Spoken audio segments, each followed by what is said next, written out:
It's 9 o'clock, we do have appointments called in order. First question, we send pledge allegiance. Roll call first. Pledge allegiance. No, Sorry. Already dissension here. You hadn't had a coffee yet. I pledge allegiance to the flag of the United States of America and to the republic for which it stands, one nation, under God, indivisible, with liberty and justice for all. I haven't learned to read yet. It's like, you said you had coffee yet. roll call. Chris Cole. Levoy, Hurley. Brad Nelson. Jeff Rogers. Urken. Brian Bickel on the telephone. Yes. Not yes, I'm okay. good. Say your name, John. Say your name, John. I'm in, John Cody. There you go. Next item on the agenda is call to the public, and I don't see any public here, so we can assume there aren't any. Meeting summary approval. The video was posted along with the timeline. Can't be any changes to the timeline. There were no significant motions of note at last month's meeting, so. Chairman's report. That's me, I guess. For whatever it's worth, this past Tuesday I was appointed to the vote count verification committee by the Secretary of State. Who'd you piss off? Wednesday, we had a meeting. It kind of left things alone, but if I forget later on, that's something I'd like to put on future agenda items. And in summary, it deals with the hand counts. That's hand counts. That's what its function is. But it was a very interesting meeting, and I found out that the problems of the world are governed by Maricopa County. Also caused by it. Yeah, I was being charitable. In fact, the Assistant Director of Elections, John Stewart, I'm not sure his title, but yes, very knowledgeable. he's on the committee. We had some interesting conversations. But my initial impression is the way it's currently structured, it's kind of a waste of time and effort. But to be discussed in the future. I did observe the Secretary of State's official logic and accuracy test, and all the machines worked the way they were supposed to work. Have the parties done their own tests? The Republican Party has marked his test deck and ran them successfully. Okay. The Democratic Party ran their test deck once. They had some errors that they wanted to come back and check, meaning errors in marking their ballots, not errors in the machines counting. Barbara and Elaine and another gentleman came and were attempting to remedy that test deck yesterday. I think they are going to finish up today. When that deck might be run, I'm not certain. Certainly the schedule allows for it to be run today. But if not, then I think Monday's readily doable. The size of the test. The Republican Party representative did a relatively smaller deck. I don't know the exact numbers, but I would probably say under 100 ballots. The Democratic Party, I'm guessing, did probably in excess of 500, if you'll allow me some wiggle room there. Six. Okay. I got very good at learning a couple of different lines. Okay. Moving on, next item on the agenda, the primary election. As we noted, the Arizona Secretary of State successfully performed the official logic accuracy test on July 31st. On August the 2nd, the recorder mailed out approximately 287,000 early ballots for those individuals who had requested them or were on the PEBL, meaning permanent early voting list. Approximately 185,000 sample ballots will be mailed to voters' households this week. As members of this committee may recall, if an entire household has already requested an early ballot, there will be no sample ballot delivered to that particular address. But if at least one individual has not applied for an early ballot, a sample ballot will be sent. If an individual happens to have no party affiliation, they will receive sample ballots for all of the recognized political parties, save for the Libertarian Party, whose election is closed, and also for those individuals who live in the municipalities that are having elections in August, they will receive a sample ballot that has only the municipal offices and questions on it. Poll worker class has commenced earlier this week with Mike losing his voice often as he was trying to give classes. Just yesterday. And they will continue into next week. Delivery of polling place supplies to where approximately 240 polling places are beginning early next week. In fact, the cargo trucks are backing up to the back of our building as we speak. Early boards, those are the ladies and gentlemen who prepare the ballots post verification by a fan. Have reported for duty. We've received approximately 86,000 verified ballots from the recorder. As of today, we have approximately 53,000 ready to count. Count tentatively to begin on August the 21st. That's dependent upon the volume of ballots that we're going to receive. So do check the events calendar if you want to be there on one of the days that we count. We will let you know when and when we are not going to be counting. Prior to the official start of the meeting, Chris Cole and I talked a little bit. The request for hand count auditors has been sent to the political parties. The deadline for them to respond is August the 21st.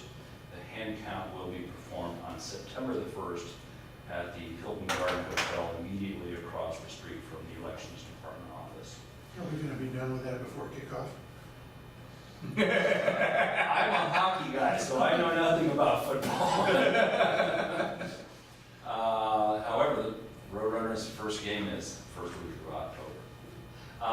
For reference, the last gubernatorial primary election here in Pima County generated approximately a 38% turnout. I'm not good at reading tea leaves, but I'm guessing we're going to be in that same particular area. And then the Board of Supervisors is scheduled to canvass the primary election on September the 4th. That concludes my report. I got the impression, and I guess this is as good a time to discuss it as any. Levoy and Steve and myself did a tour of the county recorder's office. And as part of that, they were discussing the volume of early ballots that were coming in. And I got the impression the return was significantly higher than it's been in the past midterms. We're prepared. I mean, she said it was like 19,000 on day one, 19,000 on day two, and 40,000 plus on day three. But a fair number of early ballots coming back, so. I have no doubt that that's probably true. Certainly FN and her crew keep their finger on the pulse on what's happening and how it compares to the past. So I'm guessing though that the turnout at the polling places will perhaps be offsetting a high mail turnout. Could be the other way around. You know, it could be there's so much interest that it's high both in the early voting and at the precincts. And We will know. Because people want to get it done and out of the way so they don't forget. yeah, and That's my mother. you know, on that, I got my voter information package from the Clean Elections Commission. And it annoyed me. There's not one word in there about write-in candidates. And other than my efforts on behalf of the Libertarian Party, I've seen no publicity on write-in candidates. And I know we Libertarians have about half a dozen people, statewide write-in candidates for statewide offices. I don't know about the Democrats and Republicans or anybody else, but the thing of it is, all these people that are voting early, they don't know about write-in candidates. They got no information about write-in candidates. And so the write-in candidates are being, for want of a better phrase, discriminated against. The clean elections information packet, it's the same one that I'm thinking of, was got at the state legislative level. Yeah. And no further. Haven't been involved with a candidate who was trying to be a write-in candidate. Write-in write-in candidates had to officially file, I believe, no later than July 19th to be an official. For primary election, that's For a correct. primary election. If a write-in candidate had completed the appropriate paperwork, But our candidates had. well, if they have, then it's an issue to be taken up with the elections Yeah. commission.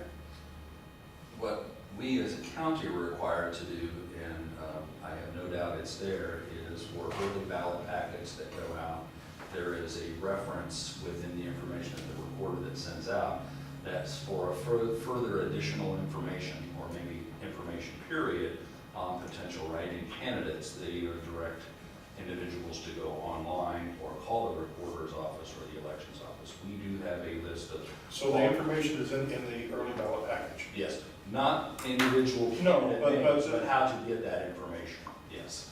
Doesn't make it too easy. Well, writing candidacy is not easy. No, but it could be made better. Yeah. Well, I would contend it should be made worse, because candidates that are legitimate candidates that have done the work to get on the ballot the regular way, not necessarily the right way, but the regular way, that have gone out, gathered the signatures, had their petitions presented and done that.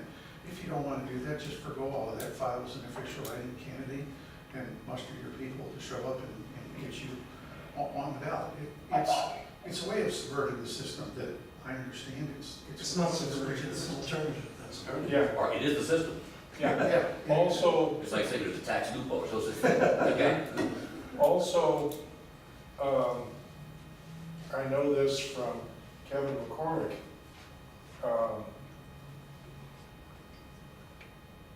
I will put it out that this is what he says happened to him.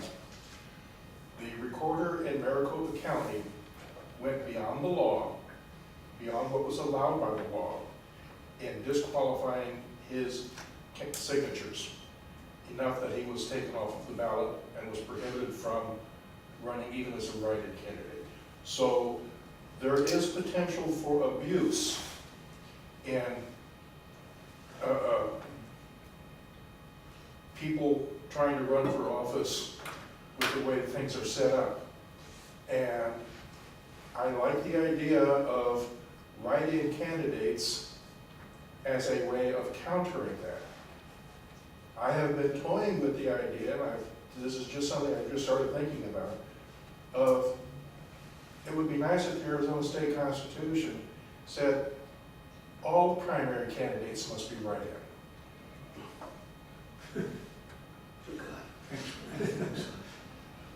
But, like I said, that's just something I started thinking about. That'd be a lot of fun for Brad. That's because we'll have the following year with a lot of errors involved. Basic chaos. And if I may to extend this a little bit more, and then in a polling place, if an individual goes to a polling place to vote, sample ballots are posted along with a list of who the qualified candidates are. So, for example, if they walk in and the particular party ballot that they choose has no candidate running for fictitious office dog catcher, they can say, well, there's nobody printed on the ballot. Is there anyone running for a write-in? They're directed to that posting and set. I think we're supposed to be conspicuously posted.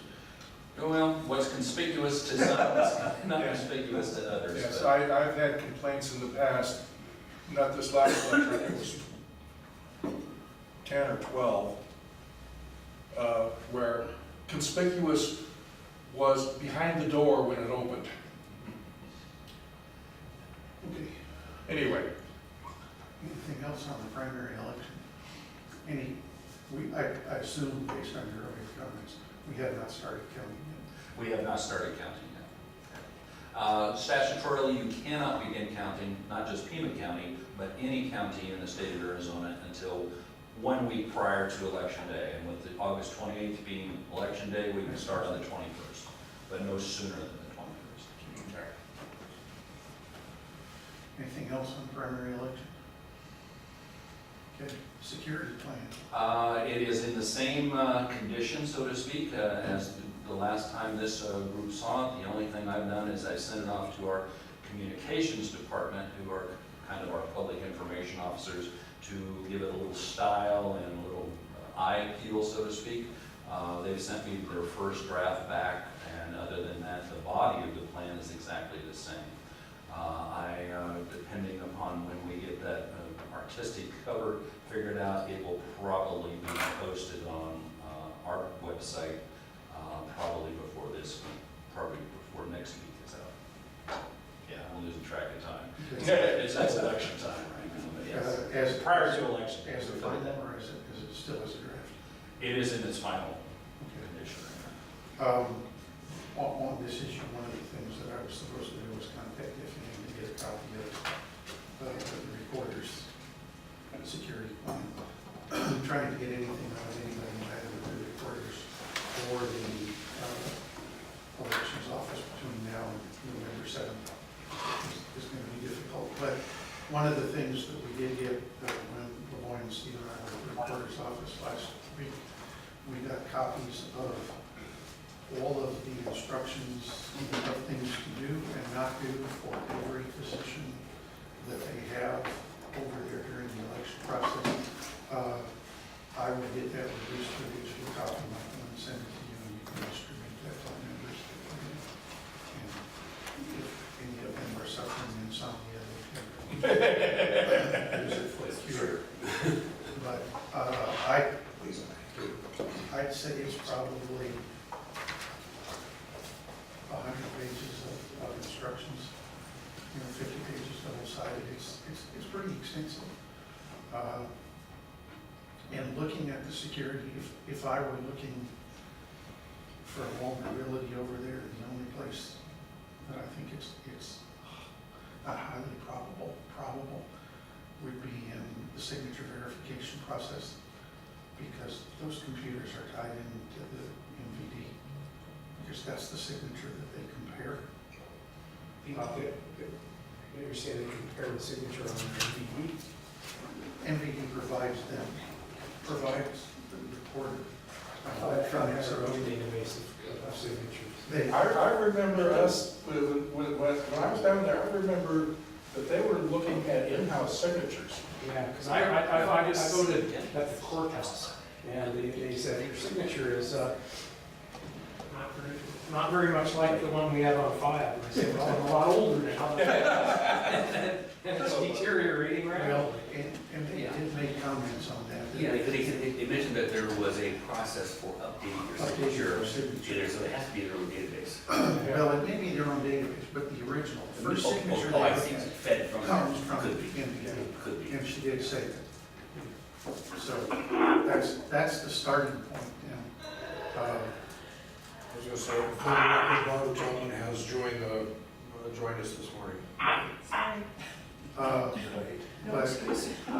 it was a very interesting process. And I watched them for a while. I would go nuts sitting there trying to verify signatures against the computer document for a while. Again, a very well-controlled, very specific process. And I was very impressed with when we were down there. The only question that's arisen in my mind since then is, I remember they have the database that's connected to the internet, but occasionally they will transfer to the secure, and that secure is what is verified, everything is verified against. I'm just wondering, because I don't remember any mention of security going from the insecure database to the secure database. You're talking about two different things. Right, and that, as far as I'm concerned, if I may finish, that is the only problem I have with the security with that fan. Other than that, she's got some excellent security. And I have, and will continue to defend both the elections department and the recorder's office whenever people are saying, oh, you can get in and hack real easily. No, you can't.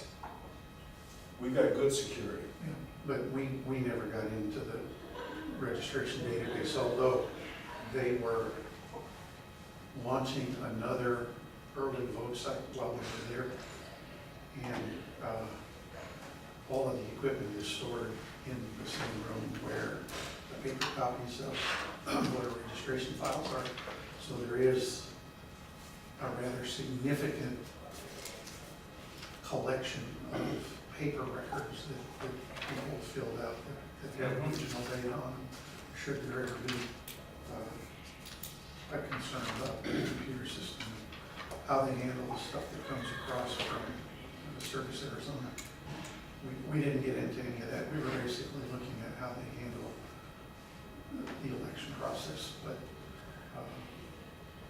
to keep people from going absolutely crazy, they do rotate jobs because one of the questions I would have though is they have an envelope opener and we have people opening envelopes. Is there a reason you don't have an envelope opener? We do now. We have one. Oh, okay. Now, while you're on that subject, we tore up quite a few ballots through that opener. I shouldn't make it sounds like the ballot was completely destroyed, but if you look online to see how ballots come from the recorder's office, there will be a set amount. 500 came from the recorder.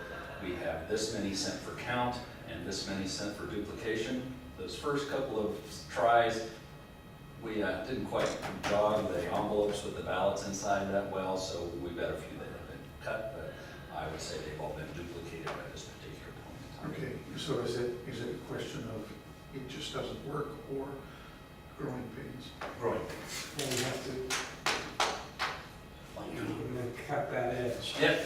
So if you don't do this, you cut it out. The device apparently has a jogger inside, so the thing that we seem to find most that remedied our situation was reduce the volume that you're putting in that hollow source. That seemed to be a little bit better. Kind of like the DSA-50s. Somewhat. I mean, they count better with a smaller box. They do. I have a question. I was down there a couple of days ago watching them open the envelopes, and they were using a metal paper cutter. Opening the white envelopes. That was in my office? Yep. It's possible that as we're experimenting with it, that it didn't quite snag it all the way. I think everybody that I watched was using the ordinary old-fashioned paper cutter. I will look into it. I don't know. The envelopes should be open. Maybe that helps them clear the ballot out as a time or something of that nature. We were still. Are we still discussing the security plan, or are we on to something else? No, we're on security plan and the way it. Is there a presentation? Is there a presentation being made by? Nope. Nope. Brad, Nope. do we have a security plan that's written or anything yet? I'm at a disadvantage because I'm out here. I can't tell what's going on. It's hard to get the gist from the phone. John, we don't have a security plan in front of us. It will be posted online next week. There's no reason why the elections department has subverted us in this process. You know, they were supposed to have it the last time we met, and it was going to be presented this time. And so here we go again, and they're dragging the damn heels, and I don't know why we can't have it. Can somebody explain that to me adequately? John, this is Brad. Can you hear me? Yes. The committee has had the draft. The draft has not changed since this committee received it approximately 90 days ago. So if you've not received a copy, I'll certainly get it to you. But the draft. Well, I have the old draft. Then you have the current draft. Okay. Is there any reason why that couldn't have been updated some? This is the last meeting before the elections next week or so. And I just kind of find that outrageous that you couldn't update that between now and then and get something to us. Now, maybe I'm just being an old fuddy-duddy and an old fart, but I just don't share your enthusiasm for not having gotten something to us this time so that we could have some degree of input or review or thought about it. Happy Have you looked at the draft you presently have in your possession? Why do we have a commission if we're going to review it online? This is nuts. John, have you reviewed the draft you have in your possession? I reviewed it some time ago. I don't have it in front of me today, so I've been looking for it. Last week, I let it slide. This week, I thought, well, we're going to have a presentation on what it's going to be. Because you have said yourself that the flow chart on how these things go around, how they're delivered, how the boxes are delivered, et cetera, would be. That's different, John. John, You're getting things mixed John, up. the flow chart's a different issue. We haven't gotten there yet. Okay, so are we being stonewalled on that too? We haven't John, gotten there yet. We're going through step by step. We haven't got there yet. Okay, do we have, I don't have anything in front of me. Nobody sent me anything to review prior to this meeting, so You I'm. must have gotten your John, agenda like the rest of us. Do you have an agenda? I realize that. Do you have an agenda? I see it's on the item. Okay, the agenda is all any of us have, so you have everything we do. Okay, We are not to the flow chart yet. okay. You won't be pleased with that. So if you have comments on the security plan, the draft that you have is the security plan. It has just been changed from the draft to the security plan. All right. So it is what it is. We don't approve it. We simply make recommendations. If you have recommendations and you chose not to make them, so be it. So be it.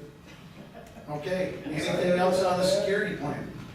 Correct? This is not necessarily about the security plan, and I don't presume to speak for Mr. King. Chris King, the Republican Party representative to the Logic and Accuracy Board, but in informal conversations with him, he is very satisfied with what he's seen in that environment thus far. He said the only thing that he can think of adding to the process are things like Faraday cages, which I had to look up to see what that was. But basically, he said that there's nothing more that Pima County can do that would be cost effective. But again, I'm not presuming to speak for him, but I thought I'd relay his impressions. What is a Faraday cage? It is a wire cage to prevent EMF from going in or out of what's inside of the cage. It's essentially what they make a skiff out of.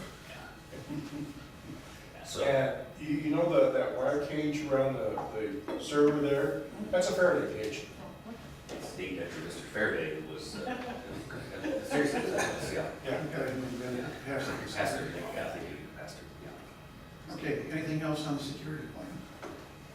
Yes, I would like to, for the record, to show that the board commissioners have not reviewed the plan before it's published. So noted. This has been, I don't know whether it's been withheld from us or just that we're bouncing along and in the process, we're not a part of the process. But I would like the record to show that we have not reviewed nor approved. We reviewed the preliminary plan, but we've not reviewed the final plan, nor have we lended our approval or any suggestions to it. Noted. Anything else on the security plan? Flow chart, Brad? I don't have a flow chart to provide to this organization. As I mentioned in the last meeting, it was starting at 33 pages in length. We've gleaned that down to 24. It's probably going to go down to another 20 to 18 pages when it's in its final form. However, I and my staff have had to concentrate on running the primary election. So there is no flow chart, nor do I imagine there will be one until 2019. Okay. Thank you. I find that, this is Cote again, I find that outrageous. There's no reason why you couldn't sit down and do that, even if you gave us a preliminary flow chart for us to make comments on. Okay, noted. What are we there for? Are we just rubber stamping stuff that's not getting done? John? Yes, sir. Okay, fine. We understand your concern. We're ready to move on. Okay, I'd like to note for the record So noted. that we did not really have a flow chart to look at. We're going into the primaries. We don't, we've been asking for this for at least 2 meetings now, and the elections department has not provided it. Gotcha, noted. Moving on, questions for the recorder? That's being postponed until after. Yeah, we're waiting until after the election. Yeah. All right. So, no further action on questions to the recorder. Makeup of the EIC commission, excuse me. I had suggested this because you, at the beginning of your term, raised this as something to consider, and I thought it was a good idea, but we've not addressed it. So I have no formal proposal in mind, but I thought it would be good to hear from everyone about whether they think it would be a good idea to change the makeup of the commission in some way, or not, and why. It was your idea, Brian, so do you remember what you had in mind? Well, we have trouble, particularly with the Green Party, and the makeup of the commission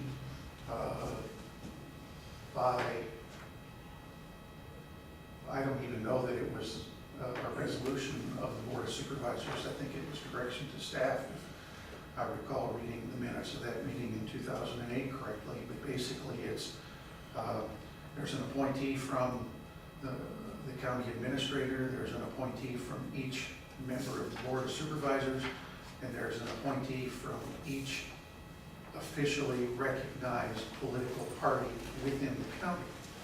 That currently gives us 10 people. It doesn't say you can't have other people. It just says this is who the commission is made up of. The question would be, does it make sense to have appointees that aren't necessarily affiliated with a political party or an elected official or a government employee? To go back to the Green Party, there is very great likelihood the Green Party will not be officially recognized. Right.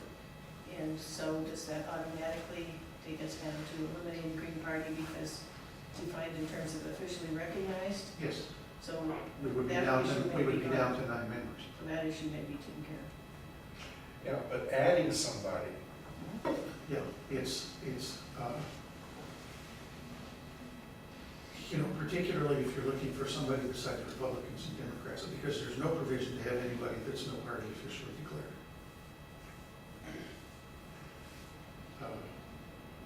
You know, it gives an opportunity to add people with nobody in the duopoly associated with the commission. How would you pick such a person? I don't know. Well, there are independents in the state. No, but They are organized, Yeah. we could reach out to them. But the parties suggest their people, and the supervisors pick their people. Who would pick the last person? That's my question. Oh, we could talk about that. We could, I mean, it would essentially be the way the redistricting commission is done, is the Senate and the House pick the Democrats and the Republicans, and those 4 members pick the independent that serves on the redistricting commission. I guess personally I'm skeptical about this thing called independent, because most of them aren't, they just don't like to register for the party. If you reject their voting record, you might fly. That's not always true. Not always, but it's true a lot. It's true a lot. unfortunately, I know of no way legally to verify or disprove that. Exactly right. But if we do decide to add, say, a no party designated or a technical professional outside of government, it would have to be this commission that would select it, because like you, I've looked at that, the meetings that I've been in, and we have no guidance. So if we select, say, a no party designated person, and put out the word that we're looking to add somebody, please submit your resume and we'll pick. Or whatever. It's within our purview. by the Board of Supervisors. Yep. Yeah, True. yeah, we don't get to make the appointment unilaterally. No, but we can say to the Board of Supervisors, this is the person we would like to have you appoint. I guess the question becomes to what end? I mean, yeah, it's like, Well, what percentage of registered voters are no party designated? About a third. About a About third? a third, a third, a third. Yes, but, And it's interesting because in 2000, well, from 2000 to 2010, you went from 8% no party declared to 34% no party declared. And it continues to increase. Yeah. For the reason that Levoy said is, yeah, there are Democrats and there are Republicans that just don't want to be bothered by the Exactly. Democrats or the Republicans, so they a lot of, we, register as no my party wife, they do a declared. lot of work on walking precincts and things like that, and find a lot of that kind of stuff out there. They generally, a lot of them just get pissed off on one part or the other, and is I don't identify with these guys. They may not change the Sure. money. Sure. Matters. I mean, it's, right now, it's a significant portion of the voting public Yes. that's not represented on the commission. Sure. Is that a concern, or is that not a concern? I don't know. I think one of the things I have liked about being on this commission is that we sort of leave our politics and we talk about election integrity. And there are times when I have been more in agreement with some of the Republicans than I have with some of the Democrats. But the Republicans and Democrats share a common view of the problems that the independents don't have. So let me finish. Sure. Thank you. And I think that politics should be minimized on this commission. We should be talking about election integrity issues, period, and how the elections run. And to bring that into things is not necessary. Well, one thing I've noticed is kind of like what you were just saying. We tend to concentrate on the integrity of the election, and I don't see where an independent person is going to have a significantly different view of election integrity than we do as individuals.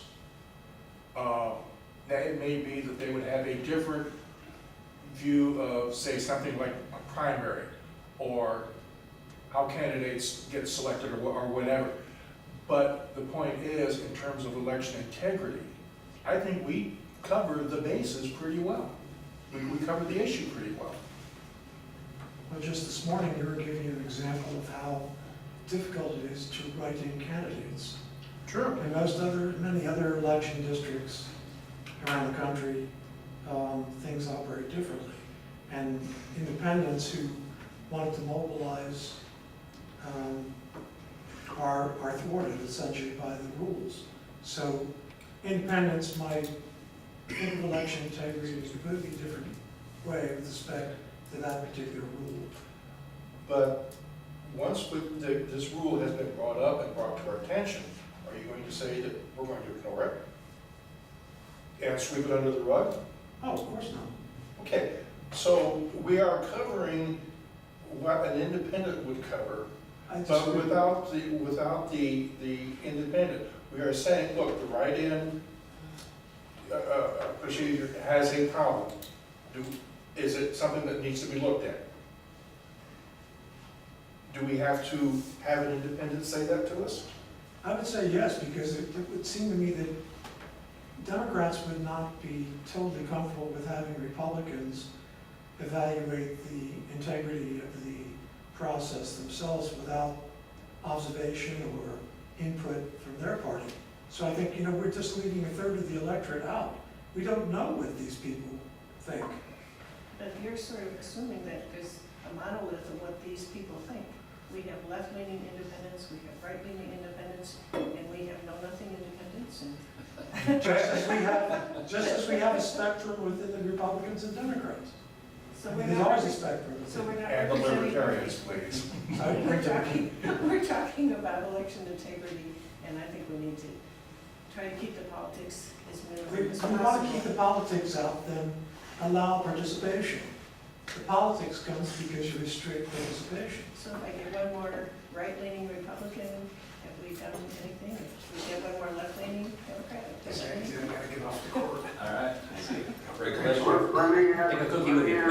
third idea here.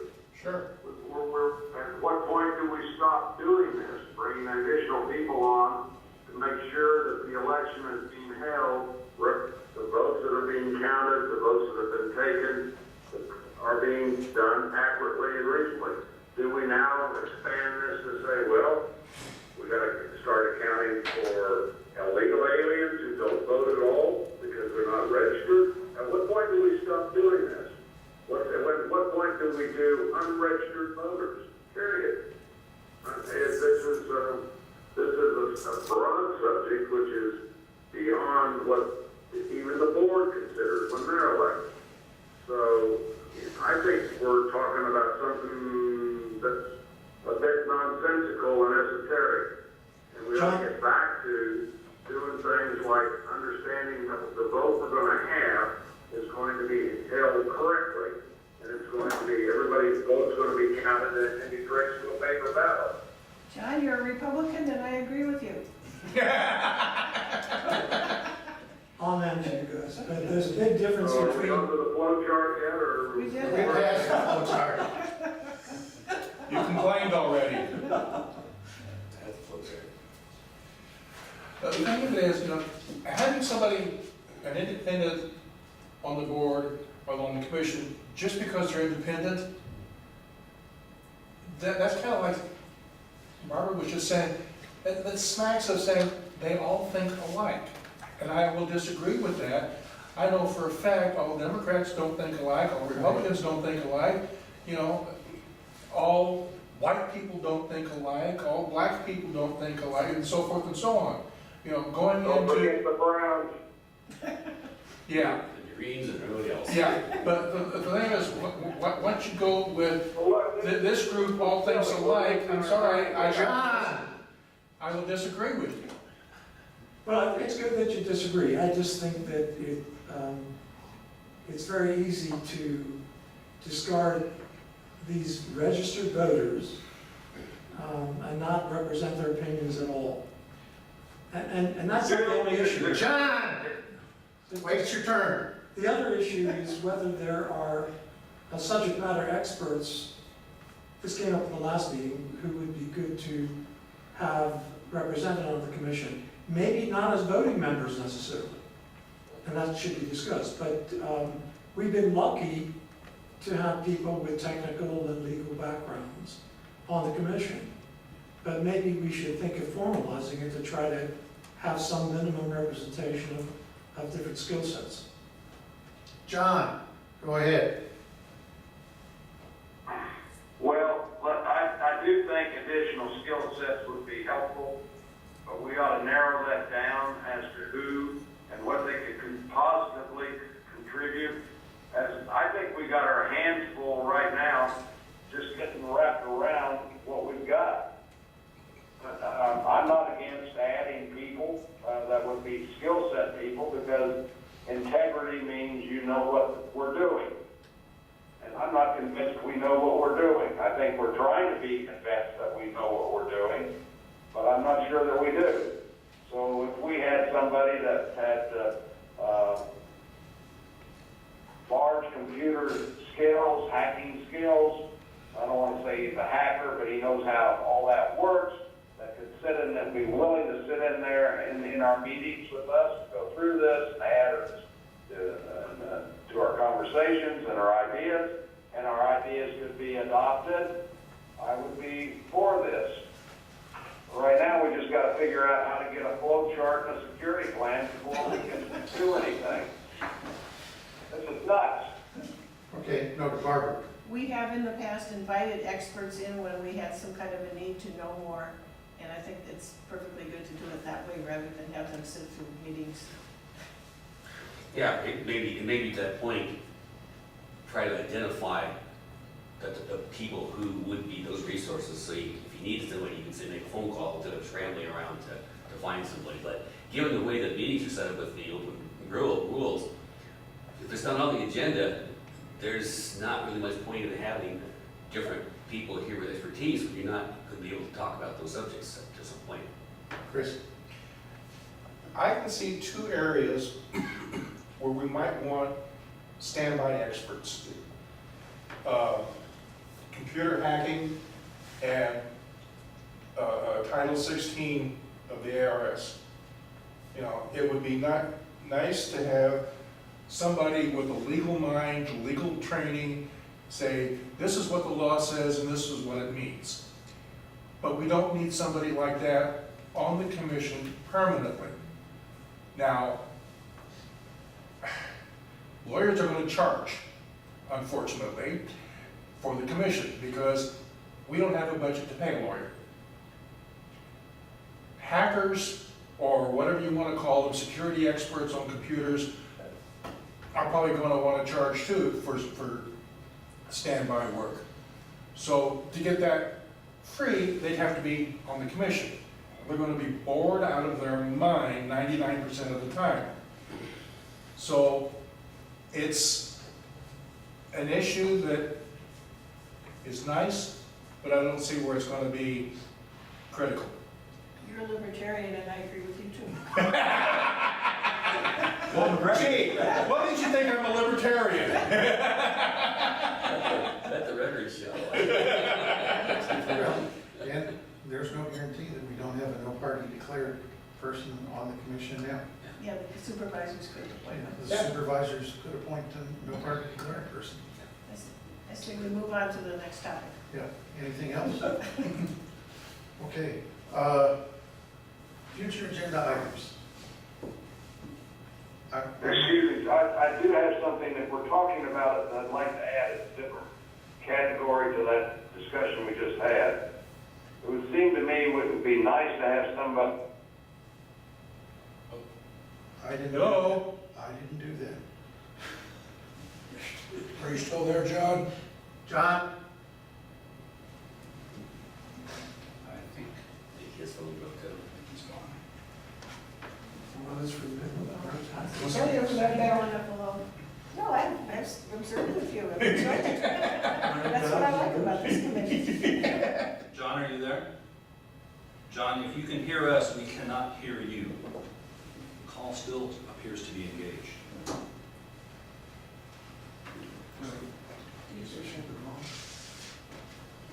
Well, if he's proposing, you know, like, some other sort of person to add to this commission, it would be interesting to hear. I guess we'll have to wait. Future agenda items, and if he makes a connection again, we'll let him finish it. I think I'd just like leave it on. something on the future agenda item about hand counts, hand count audits. Sure. And mostly to understand the statistical manipulations that the Secretary of State's office goes through to make sure that they're held. I have asked them a few questions too and never got an answer. No, it's a lot of obfuscation. Yes, I'd also like to put writing requirements and procedures. What, pardon?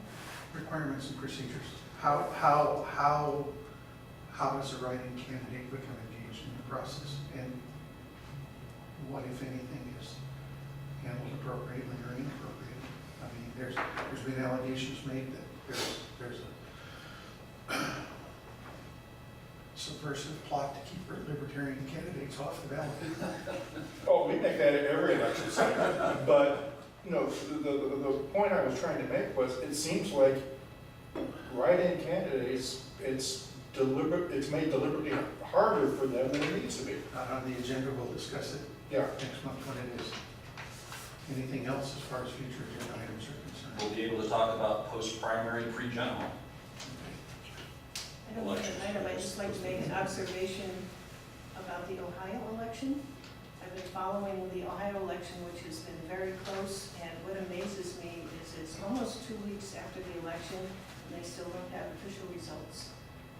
And if they follow the procedures we have here, they would have had official results for some time, but they don't have official results, apparently for 2 reasons. They're still processing provisional ballots.